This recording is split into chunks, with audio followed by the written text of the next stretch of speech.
Imagine waking up one morning and realizing that nothing truly moves you anymore. The sunlight spills through your window exactly the same way it always has. The world outside hums with life. Cars rushing down the streets, people laughing, birds carving invisible patterns through the sky. Everything appears normal, but something inside you feels strangely silent. You go through the motions of the day. You scroll through your phone. You answer messages. You laugh when someone tells a joke. But the laughter feels hollow, as if the sound came from somewhere outside of you. A strange question begins to creep into your mind. When was the last time you actually felt something? Not just a faint reaction, but something real. Something that shook you. Something that made your chest tighten or your heart race. Joy, grief, excitement, wonder. Where did they go? At first, you assume it's just exhaustion.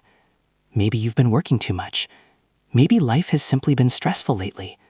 After all, everyone feels tired sometimes. Everyone goes through phases where emotions seem dull. But days turn into weeks. Weeks turn into months. And slowly, a deeper realization emerges, one that is far more unsettling than simple fatigue. You are not overwhelmed by emotion. You are barely feeling anything at all. Things that once excited you now feel strangely distant. Music that once stirred your soul now fades into background noise. Even moments that should matter, birthdays, achievements, good news, pass by like faint echoes. You respond. You smile. You say the right words. But inside, there is an eerie quiet. And the most disturbing part? You can't remember exactly when it began. There was no dramatic moment when everything suddenly switched off. No single event where your emotional world collapsed overnight. Instead, it happened slowly, quietly, like a dimmer switch being turned down one tiny notch at a time.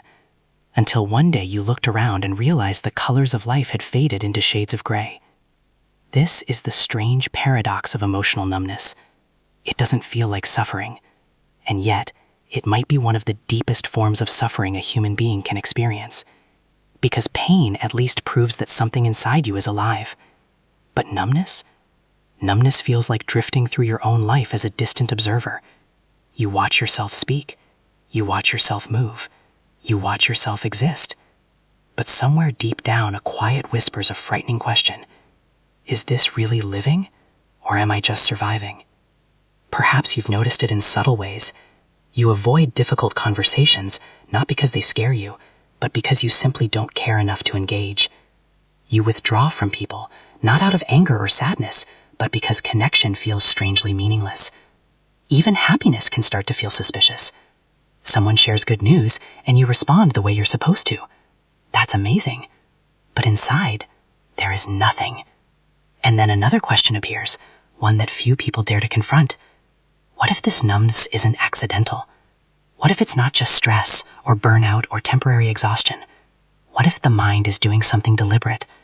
What if emotional numbness is not a failure of the human mind, but a defense mechanism? Because think about it. The human mind is incredibly intelligent when it comes to survival. When pain becomes too overwhelming, the brain does something remarkable. It doesn't always fight the pain directly. Sometimes it simply shuts the door, closes the curtain, turns down the volume of feeling itself. And at first, this seems like protection. But what happens when the shield never comes down? What happens when the defense becomes permanent? When the walls you built to keep pain out also keep joy, love, curiosity, and passion from getting in?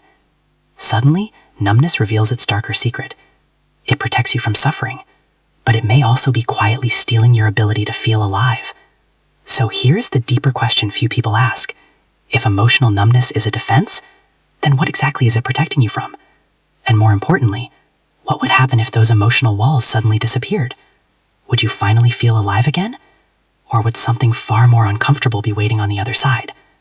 Because the truth behind emotional numbness is far more complicated and far more unsettling than most people realize.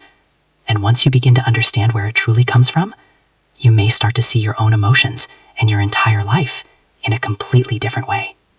Emotional numbness rarely appears suddenly. It grows quietly beneath the surface of your life, like roots spreading underground where no one can see them. From the outside, everything looks normal. You function, you work, you interact with people, you carry on with the routines of daily existence. But inside, something has shifted. And the strange part is that most people don't recognize it as a problem at first. In fact, in many ways, emotional numbness can feel like relief. Imagine living with constant pressure, endless expectations, disappointments, losses, anxiety about the future, the silent comparisons with others, the exhausting feeling that no matter what you do, it is never quite enough. At some point, the mind reaches a threshold, and when it does, it begins to adapt. The human brain was never designed to experience constant psychological strain without consequences. To survive overwhelming emotional stress, it develops a remarkable strategy. It lowers the intensity of feeling itself. Instead of processing every pain fully, the mind begins to dull the entire emotional spectrum. The highs become less intense, but so do the lows. Psychologists often describe this as emotional blunting, a protective response where the brain gradually reduces sensitivity to emotional stimuli. It's similar to how the body develops calluses after repeated friction. At first, the skin is soft and vulnerable, but with repeated pressure, it hardens. The same thing can happen to the psyche. The more emotional pain someone experiences without resolution, the more likely the mind is to protect itself by becoming less emotionally responsive. But this explanation only scratches the surface.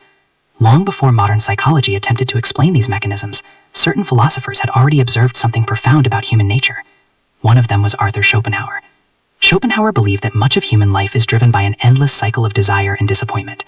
We chase goals believing they will bring fulfillment, yet when we finally achieve them, the satisfaction fades quickly. What remains is either boredom or the pursuit of the next desire. In this endless cycle, emotional exhaustion becomes almost inevitable. When hope repeatedly collapses into disappointment, something inside the mind begins to withdraw. It stops investing emotionally in outcomes, not out of wisdom, but out of fatigue.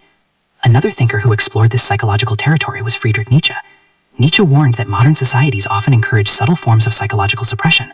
We are taught to behave properly, to hide uncomfortable emotions, to maintain social harmony, to appear stable, calm, and productive.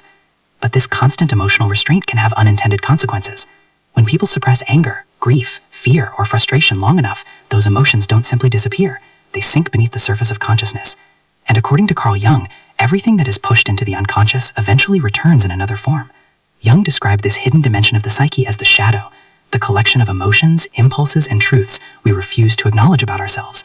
When emotions are repeatedly ignored or suppressed, they accumulate in this hidden psychological territory. Over time, the mind creates distance from them. That distance feels like numbness. But numbness is not the absence of emotion. It is the distance between you and your own emotions.